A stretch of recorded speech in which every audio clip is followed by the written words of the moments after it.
আলো বই না কইস না লো অনের যোগে কেরিম টাচ মোবাইল না কি জানি বার হইছে এমনি টিপা আছে না কি ওরে না ওরে তোর অন্য বেড়া মাইতে লাগে বাইকা থাকে আর আঙ্গ সময় আসলে কি জানোস নি এই যে উড়ানের ভিতরে দাঁড়ায় থাকতাম যদি পরপুরুষ যাইতো থালি পেরে ঘর দিতাম গা স্বামীর লগে কথা কইতাম এমনি সরমে কথা কইতাম না অনের 2-3টা বাচ্চা হয়ে গেছে আগা বাইকা কইয়া লাভ নাই সমাজ ধ্বংস। আগো ভাবি আর কইেন না, ফরফুরির সামনে যাওয়া দূরের কথা, বিয়ার পর 3 মাস আমার জামাই আমার ছেড়ে দেয় নাই, এমনি গুমড়া ছিল। যখন আমার জামাই গুমড়া নালগি দিছে তখন আমার মুখটা লজ্জা লাল হয়ে গেছে।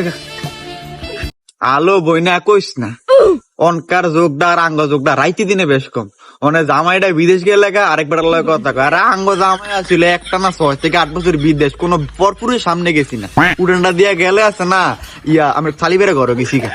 হগো ভাবি ঠিক কইছেন, এমনের যুগ আর আঙ্গু যুগে আসিল একটা।